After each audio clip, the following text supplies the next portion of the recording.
Hello, I'm Jane Alalivo and I'm your English teacher. I'll be taking you on the topic pronouns today. Pronouns, I'm sure that sounds very familiar. In our previous lesson, we learned about nouns and now we're going to learn about pronouns. I'm sure in your day-to-day interactions with your friends, when you speak with your friends, and even when you write in schools, you come across words like he, she, her, him, and it. Even more words like this. You use them to refer to people and things. For example, you make statements like, I gave her my water bottle. You also make statements like, he came to our house yesterday. I checked everywhere but I couldn't find it. All these words, we use them every day to refer to people and things. Now, where do these words come from? What are they called? They are called pronouns.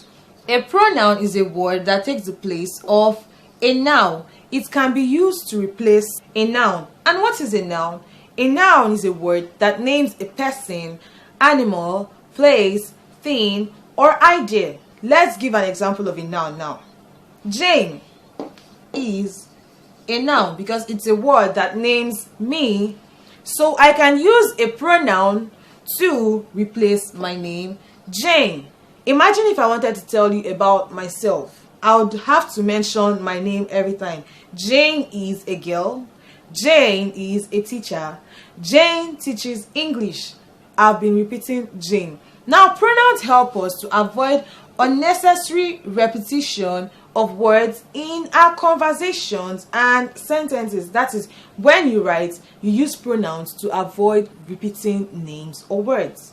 And even when you speak, pronouns are very necessary for our speaking even. Since we talk every time, we use pronouns to shorten our sentences because they replace nouns. Pronouns help us to avoid unnecessary repetition. Let's take a look at this very short essay to see what we're actually saying. Read with me. Chisom is 9 years old and Chisom is in primary 4.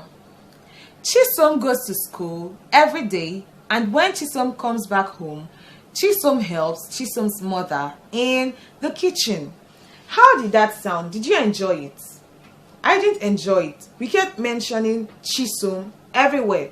So it would be nice if we could replace Chisom with something else, but still know that we are referring to Chisom. Now let's look at our pronouns. Read with me.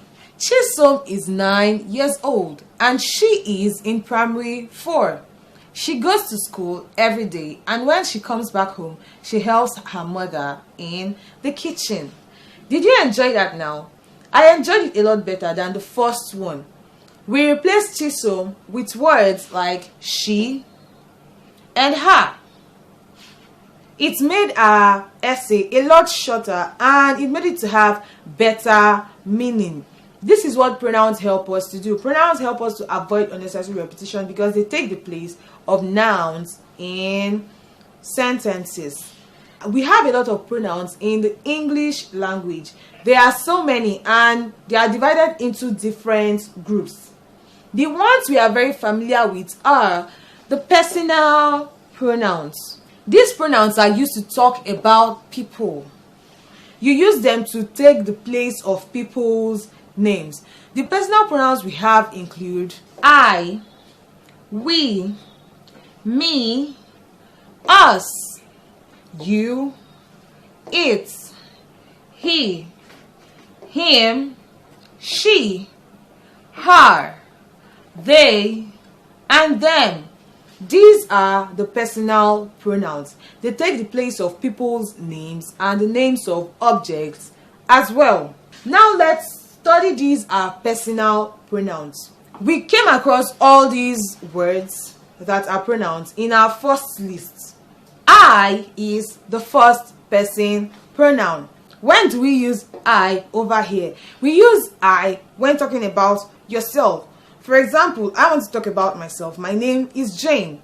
So the pronoun I use in place of my own name, not your name now, I use I in place of my name. I is the first person pronoun. I use it to refer to your own self when speaking about yourself. Now the plural form, what is the plural form? The plural form is used when talking about more than one. And the plural form of I is we.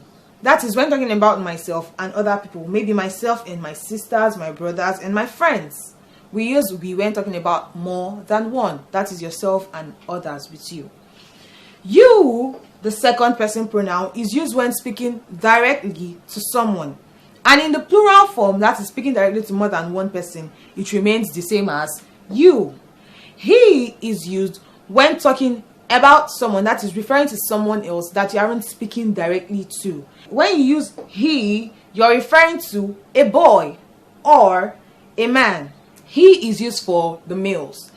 And the plural form of he, that is talking about more than one, is they. She is also in the third person pronoun. She is used when talking about a female, and the plural form is they. We use it when talking about animals and non-living things, objects that you see around you. It refers to animals and objects, non-living things, and the plural form is still they. Me is used in the objective case. Don't worry, I'm going to teach you about this as we go on in the lesson. Me is still the first person pronoun. That is what talking about yourself. The plural of me is us. You is the same in the objective case and also the same in the plural. It remains you. Him is used to refer to another person and males. Him is used for the males. That is a boy or a man. Him for a boy or a man. And the plural form in the objective case is them. The same goes for her. Her is used for what? Girls. And the plural form is them. It is used for objects. It is used for objects and the plural form is also them. Now let's look at these our pronouns one by one and also see how they are used. I and we, like I mentioned before, are known as the first person pronouns. You use them to talk about yourself. If you want to replace your own name, you use I. If I want to replace my name, I use I. We is the plural form. Now let's look at I and we in use. Now note that we use I and we in the subjective case. That is when you speaking about yourself is the subject of a sentence. What is the subject of a sentence? We learned a lot about that in our lesson on nouns. We learned that the subject of a sentence is the one that performs the action, while the object is the one that receives the action. Now, I just said we use I and we when you that is talking about yourself or me talking about myself, I'm the one that performs the action. Now, let's see some examples. I passed my exams. I passed. I performed the action. So instead of saying Jane passed her exams, I use I to replace my own name because I am talking about myself. I bought some oranges on my way back home. We watched television and played games together. We are moving to a new house soon. We are moving to a new house soon. We is the plural form of I, and you use we when talking about yourself and others. We also saw the pronouns me and us. Me and us are also known as the first person pronoun, but this time remember we said we use I and we in the subjective case. So what do we use when the pronoun is the object of the sentence? We use me and us in place of I and we. You use me when talking about just yourself as the object or the receiver of the action in a sentence, and you use us when it is you and other people. Let's see some examples. The teacher gave me a new seat in class. Who gave? Who is the performer of the action in the sentence? The teacher is the subject because it is the teacher that performs the action. And who is the receiver of the action? The teacher gave. Who did the teacher give? Me. You cannot say the teacher gave I a new seat in class. That would be very, very wrong grammatically. Rather, you say the teacher gave me a new seat in class. Me is used in objective case. Uncle Chidi taught me how to draw.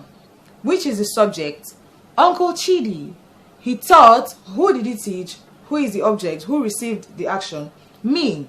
Uncle Chidi taught me how to draw. Priya invited us to a birthday party. Father took us to school today. We can see that me is used in the objective case, and the plural that is talking about still yourself and more than one is us, still used in the objective case. Now we'll talk about you. You is known as the second person pronoun. Now you use you when speaking directly to someone, like I am speaking to you now. I use you to refer to you in place of your name.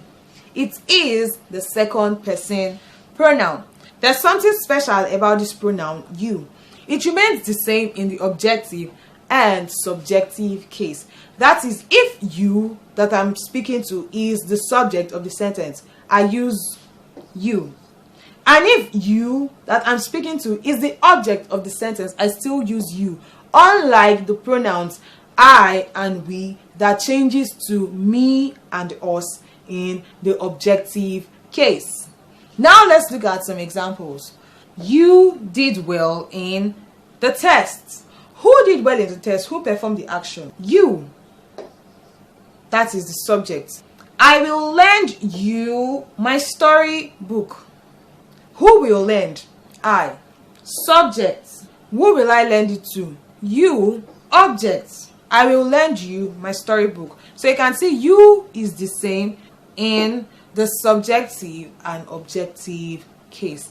Now we'll move on to the third person pronouns. In this category we have he, she, and it. They are known as the third person pronouns. Now we use this third person pronoun when referring to something or someone else. That is, you aren't speaking to the person directly. For example, I want to tell you about my friend. I refer to them as the third person pronoun. If I want to replace their names, I don't use you to refer to my friends when I'm speaking to you. I use he or she when talking about my friends. That is talking about someone when you're not speaking to them directly. We use he, she, and it for animals and non-living things, objects. Now he and she, we use that in the subjective case. That is when the noun is the subject of the sentence. Let's see some examples. She won the spelling competition. Who won? Who performed the action? She won the spelling competition. He is sleeping on the couch. He is sleeping on the couch. Now we use he and she only in the subjective case. But this isn't the same for it. It is the same in both the subjective and objective case. That is, when the object is the subject of the sentence, we use it. And when it is the object of the sentence, we still use it. Just like you. You is the same in the subjective and objective case. Now let's see examples of it in use.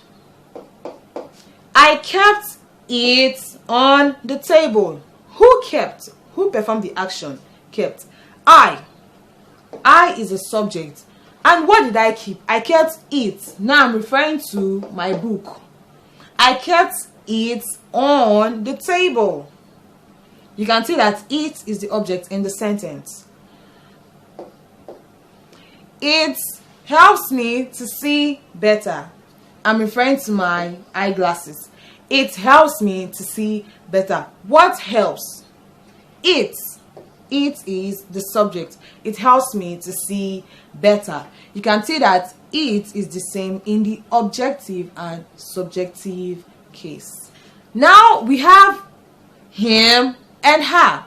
These are also third person pronouns. Remember we said he and she are used in the subjective case, as we just saw those examples. Now since he and she are used in the subjective case, what do we use in the objective case? We use him and her. That is when the person that you are referring to or talking about is the object of the sentence. You use him and her. Let's see some examples. I gave her a birthday gift. Who gave? I is the subject. And who did I give? Her. Her is the object. I gave her a birthday gift. I, subject, shared. Action. I shared my food. Who did I share my food with? Who received my food? Him. I shared my food with him. Her and him are used in the objective case. Now we also have these remaining pronouns, they and them. They and them are not standing on their own. They are plural forms of he, she, and it. When you want to talk about more than one, that is, you have more than one boy, more than one girl, or more than one object, we use they and them. Now we use they in the subjective case. That is when the people you are talking about or the things you are talking about are the subject of the sentence, and we use them when those things are the object of the sentence. That is when they receive the action. Let's see some examples. The headmistress forgave them. Who forgave? Who performed the action? The headmistress. She is the subject. And who did she forgive? She forgave them. They received the action. Remember we said we use them in the objective case. I wrote a letter to them. I, the subject, performer of action, and them, object, receiver of action. They moved to their new house last week. We use they in the subjective case instead of them. They did not pass the test. Them for objective case and they for subjective case. Now we have another type of pronoun. These pronouns are called possessive pronouns, as we can see on the board. Possessive pronouns. Now these pronouns are used to show ownership, to show that something belongs to someone in particular. For example, this pen, it belongs to me. So now I want to use a pronoun to show that this pen belongs to me. We have the pronouns, the possessive pronouns listed out here on the board. Mine, its, yours, ours, his, hers, and theirs. I'm sure you can guess when we use these different pronouns based on what we've just learned on personal pronouns. Mine is used when talking about yourself. Me, mine. Let's take note of this pronoun. We're going to learn about that later. Mine is used when talking about yourself. It when talking about an object or animal. Yours when speaking directly to someone. Ours is the plural of mine. Same way we have I, personal pronoun. The plural is we. Mine talks about a single person and the plural form is ours. That is when talking about yourself. In others, his for one person to show that something belongs to a particular boy. Hers for a girl. And theirs is the plural form for his and hers, and it too. If they are more than one, we use theirs as the plural. Now let's look at these in sentences. The orange is mine, but you can have it. Who owns the orange? Me. So I say the orange is mine. I didn't have a pencil, so Sarah lent me hers. She lent me her own pencil. The football we found is theirs. The notebook we found is his. That house is ours. The plural of mine. That house is ours. It belongs to me and my family, so I say it is ours. Now these are the possessive pronouns. We have another way through which we can form the possessive pronouns. Now that is where we have this pronoun my. If I say my, I can't say the orange is my. I say mine. But if I use my, I have to mention the object. For example, my pen. Or you can say your pen. But here we have yours. Now if you don't mention the object, you use yours. Like I could say the pen is yours. If you don't mention the object at the end of the sentence, the pen is yours. That is one way to form the possessive pronoun. You can also say this is your pen. Your pen. Or you say his pen. Her pen. Or their pen. Here you can see that we have to mention the object. Now in some cases, these pronouns that we have here are referred to as adjectives because they come before nouns, but they can still be classified as possessive pronouns because this way they show ownership. Now let's look at these examples in sentences. Bola is with my textbook. You can see that we had to mention the objects at the end of the sentence. Or you can say the textbook Bola is with is mine. That is one way, and this is another way too. I found your necklace under the bed. We gave our test papers to the teacher. Their shop was closed today. The judges chose her poem as the best. I found his notebook. These are all possessive pronouns. Now we have another set of pronouns that are referred to as reflexive pronouns. Now reflexive pronouns are pronouns that refer back to the subject. This means that the subject of the sentence and the object are the same. The reflexive pronouns that we have are myself, yourself, himself, herself, and itself. Myself is the first person pronoun. Now let's take note of something. The personal pronouns which we learned about, like I, you, he, she, and it, are like the foundation of pronouns. Every other type of pronoun comes from them.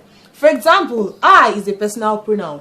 The possessive form is mine or my. The possessive form is mine or my. Now we have the reflexive form as myself. They are all first person pronouns. They follow a particular form.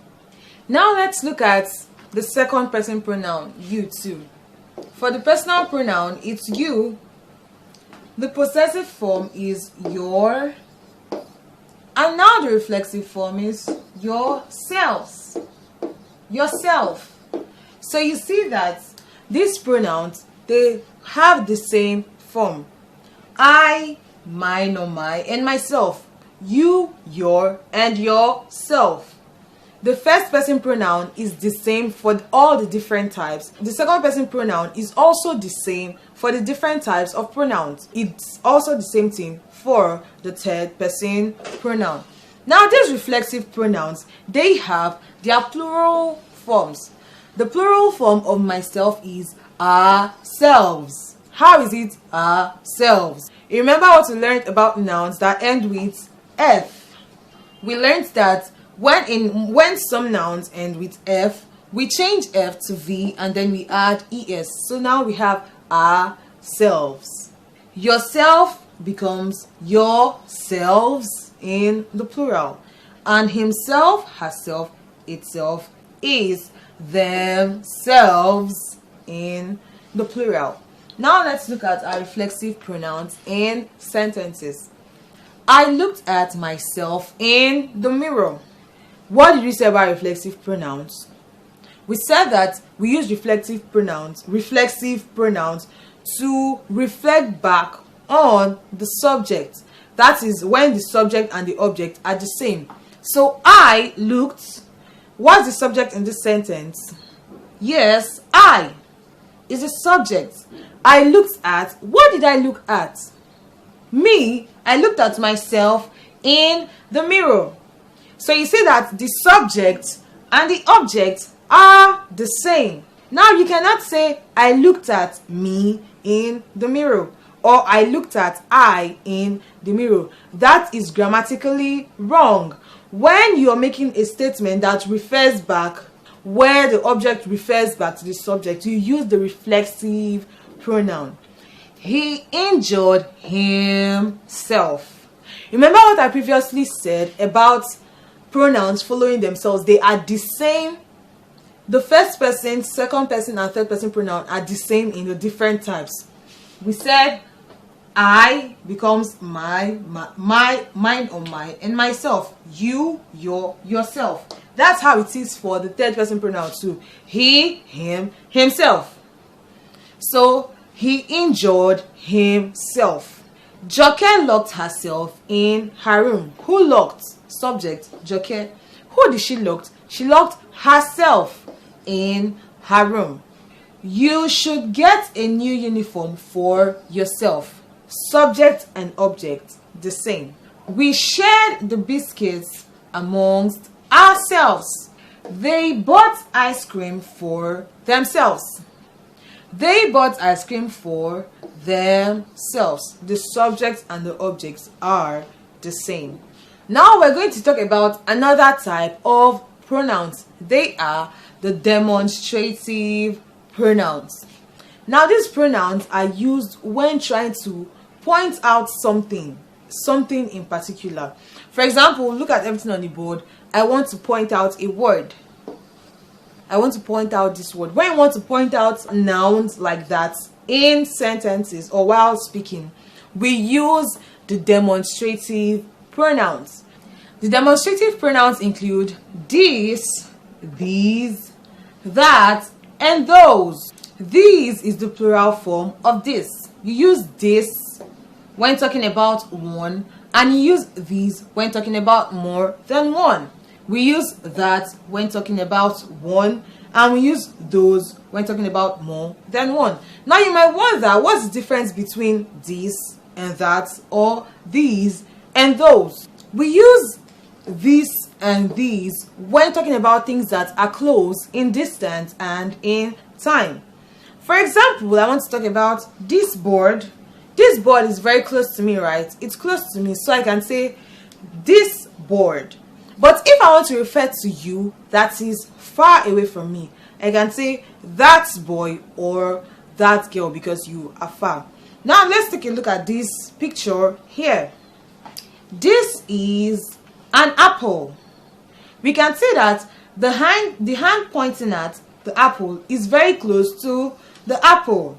So we use this. But let's look at this other one over here. That is an apple. You can see that the hand pointing at the apple is very far. It's far from it. That's why we use that. The same goes for the plural forms. These are apples. The hand is close to the apples. Those are apples. The hand is far away from the apples. So you use this and the plural form these for things that are near, and we use that and those for things that are far. Now let's see these pronouns in sentences. That looks like my father's car. When we use that, we know that we're referring to something that is far away. This is very delicious. Probably a plate of rice or a plate of soup directly in front of you. These sweets are very sugary. This is used for the plural, talking about more than one. Those dresses don't look nice. Things that are far away. Now remember, we said we use these pronouns when talking about things that are either near or far, in distance and in time. We know what time is. Time refers to, it could refer to yesterday, years ago, or as earlier, as later in the day. That is time. When we want to talk about things that are close in time or far in time, we still use that and this. For example, I cannot forget that day. When you see that day, what does it tell you? It's far, maybe 3 years ago, or 5 years ago, or 10 years ago. But if you say these days, you're talking about these times, that is now, things that go on presently or currently. That's it for demonstrative pronouns. We use them to point out to specific things. Now we'll move on to relative pronouns. Relative pronouns are used to link clauses together. They are used to link clauses together. What are clauses? Clauses are very short sentences that are made up of a subject and a predicate. Very, very short sentences. Now, some clauses can stand on their own. That is, they have meaning on their own. They are called main or independent clauses. We also have clauses that cannot stand on their own. That is, they don't have any meaning on their own. They are called subordinate or dependent clauses. Now, when you have those kind of clauses and you want to join them together, we use relative pronouns. And relative pronouns include who, which, whom, whose, that, whoever, whomever, and whichever. Now, let's take a look at these sentences we have on the board. This is a cake. Adesua baked this cake. Two different short clauses. Instead of mentioning them separately, this is a cake, Adesua made this cake, you can easily say, this is a cake that Adesua baked. You can see that pronouns are amazing. They take the places of nouns, first of all, and now the relative pronouns are used to join sentences together. It makes our sentences shorter and it makes them to have better meaning. This is the cake that Adesua baked. I prefer this sentence to this one because this is just longer and clumsy. Let's look at more examples of how relative pronouns are used to join sentences together. Now, note that we also use relative pronouns to explain the meaning of a noun in a sentence. For example, you have a noun. You can use a pronoun to tell more about the noun. Sweets which children love is not good for the teeth. Sweets, a noun, which children love is not good for the teeth. We can see that the relative pronoun which is used to introduce more about the noun sweets. I have a friend whose father is in the army. You could have said, I have a friend, one, her father is in the army, or his father is in the army. Two different sentences or clauses, but you could easily bring them together. I have a friend whose father is in the army. You bring them together with a relative pronoun. The girl who came first position was given a scholarship. The girl, noun, who came first position was given a scholarship.